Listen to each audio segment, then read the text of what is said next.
안녕하세요. 웹디 정선생입니다. 오늘은 폰트 관련 CSS 속성에서 이제 나머지 부분, 저희가 주로 다루지 않은 부분들에 대해서 간단하게 배워보고 넘어가도록 하겠습니다. 자, 우선은 여기에 있는 여기 있는 폰트 웨이트입니다.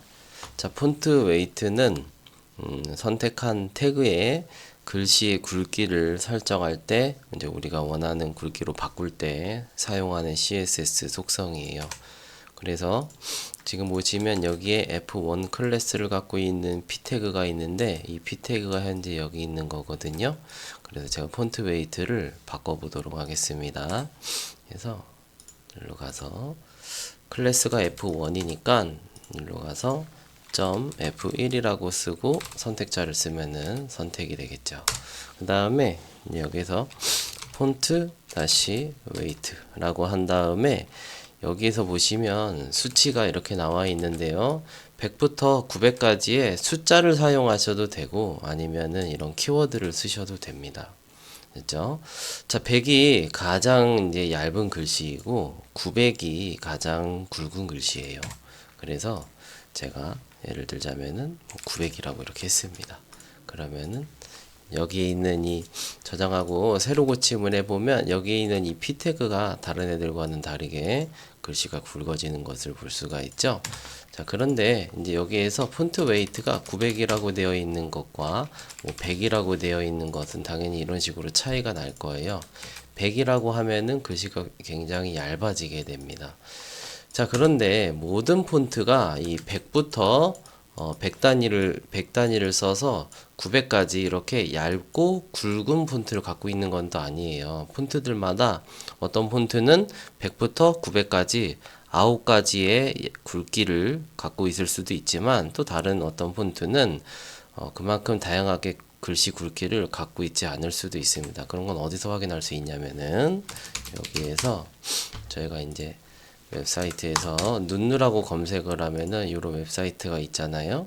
들어가서 보시면은 여기에서 만약에 내가 이거를 이 폰트를 내가 사용을 하겠다 하면 클릭을 합니다. 그러면 여기에서 이 프리텐다드라는 글씨는 좀 디자인할 때 많이 쓰는 폰트인데 지금 여기에서처럼 해당하는 글씨체는 폰트 웨이트가 100부터 900까지 되어 있다. 그러니까 우리가 만약 얘를 웹 폰트로 쓴다고 한다면 폰트 웨이트를 100부터 900까지 수치를 적용을 했을 때 이런 식의 결과를 이제 볼 수 있다라는 겁니다.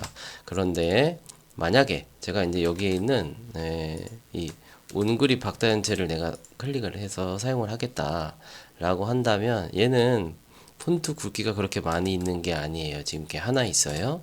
그리고 어그로체를 제가 클릭을 해봤더니 폰트 웨이트가 세 종류가 있죠. 300, 500, 700 보이시죠? 이런 것처럼 모든 글씨체가 웨이트를 100부터 900까지 지원하지는 않습니다. 네, 그 부분은 이제 기본적인 상식이기 때문에 알아두시면 좋겠습니다.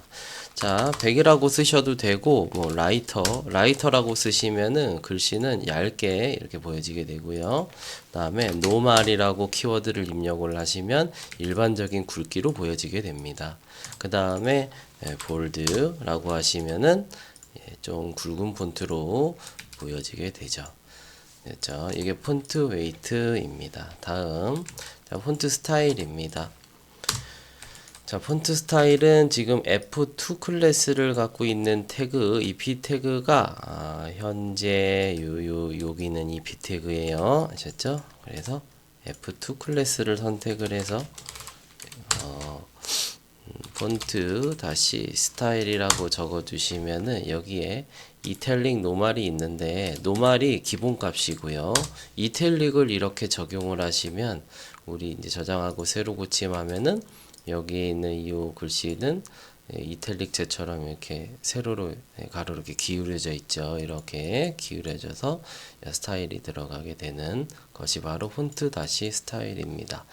그렇게 많이 쓰지는 않는 것 같아요. 그 다음에 여기 보면은 텍스트 얼라인 부분 보도록 하겠습니다. 텍스트 얼라인은 문단 정렬이에요. 기본적으로 우리의 문단 정렬은 왼쪽부터 정렬이 되어 있습니다.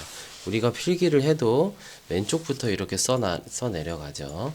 그래서 텍스트 얼라인의 기본값은 left입니다. 여기 있는 F3 클래스가 여기 있는 태그입니다. 그래서 제가 이제 여기에서 F3 클래스를 선택을 해서 우리 텍스트 온라인의 기본값은 left예요. 그렇기 때문에 제가 지금처럼 저장을 하고 이렇게 바꾼다고 하더라도 바뀌는 부분은 없습니다.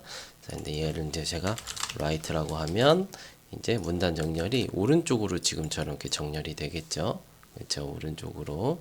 지금 보면은 이 텍스트 얼라인은 문단 정렬인데 조금 자세하게 설명하면 선택한 태그, 이 선택한 태그를 보시면 우리 전 시간에 배웠던 박스 모델에서 제가 태그는 테두리 보더가 있고 보더가 뜯고 보더 안쪽에 뭐가 있냐면은 이렇게 패딩 공간이 있고요.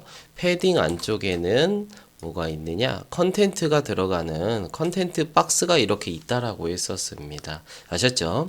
이걸 모르시면 말이 안 되는 거예요. 다음.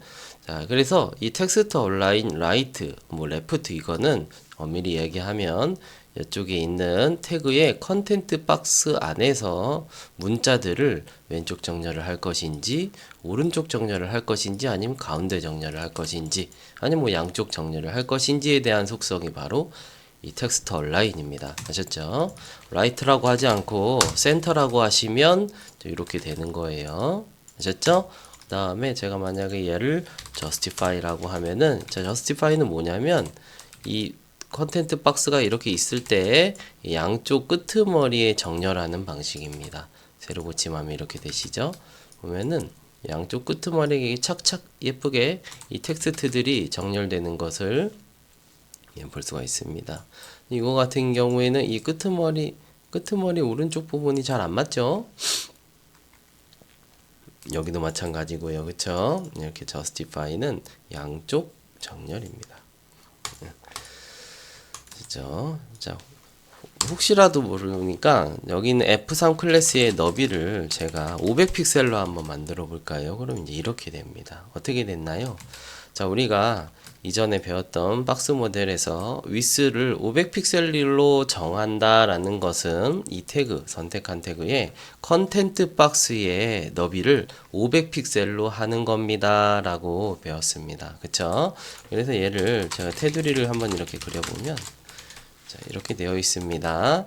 이 F3 클래스는 현재 컨텐트 박스의 너비가 500픽셀이므로 요만큼 공간을 잡고 있는 거고 그 공간 안에서 justify 양쪽 정렬이 되고 있는 거예요. 만약에 제가 여기에서 텍스트 얼라인 라이트를 하고 만약에 저장한 다음에 세로 고침하면 어디로 갈까요? 글자는 여기로 갈까요? 여기로 갈까요? 1번, 2번. 답은 2번입니다. 1번이라고 하면은 복수 다시 하고 오셔야 돼요. 아시죠? 이 오른쪽. 왜냐? 컨텐트 박스의 오른쪽에 정렬이 되는 거니까요. 자, 그게 이제 뭐다? 텍스트 얼라인입니다. 자, 그 다음 텍스트 데코레이션. 텍스트 데코레이션은 여기 보면은 F4 클래스라고 되어 있죠. 그래서 F4라고 해놓고 얘는 텍스트 데코레이션하고 뭐 라인 드루 대시 있는데 만약에 이게 대시를 쓰시면은 이제 대시가 아니고 텍스트 데코레이션을 언더라인으로 정의하시면은 이렇게 됩니다. 밑줄 스타일이 들어가는 거예요. 그래서 이 문단 데코레이션은 꾸밈입니다. 문단 꾸밈을 밑줄을 해주신다든지 아니면은 라인 드로우 이렇게 쓰시면은 취소선 스타일이 들어가게 되는 겁니다. 그래서 이거를 일일이 뭐 그리는 게 아니고 이런 CSS 속성 값으로 쉽게 표현을 할 수 있다라는 거예요. 예를 들자면 우리가 어떤 A 태그를 쓰시면 어디에다가 써볼까요? 여기에다가 이 녀석이죠. 얘한테 내가 이렇게 앞뒤로 A 태그를 이 문단의 단어에 마크업을 하게 되면은 글씨색은 파란색이 되고 그 다음에 아래쪽으로 이렇게 스타일이 어떻게 들어가게 되냐? 밑줄 스타일이 들어가게 되죠. 이게 바로 뭐냐면 A 태그한테는 기본적으로 텍스트 데코레이션이 언더라인으로 설정되어 있기 때문입니다. 만약에 내가 지금과 같은 상황에서 이게 밑줄 스타일이 보여지고 싶지 않다라고 한다면 여러 가지 방법이 있겠지만 지금은 공부하는 거니까요. 텍스트 데코레이션을 어떻게 하면 되느냐? 논이라고 정의를 해주시면은 이런 식으로 밑줄 스타일이 A 태그한테 적용되지 않습니다. 그렇죠? 좋습니다. 오늘은 여러분들이 이 웹디자인 개발 기능사라고 이제 명칭이 바뀌었는데 웹디자인 개발 기능사 시험을 보기에 앞서서 기초가 없으신 분들을 위해서 제가 기초 개념 수업을 이제 계속 만들고 있습니다. 됐죠? 그래서 오늘은 폰트하고 관련된 나머지 주요한 속성들에 대해서 공부를 해보았습니다. 오늘은 여기까지 하고요. 다음 시간에는 다른 걸로 공부를 해보도록 하겠습니다. 감사합니다.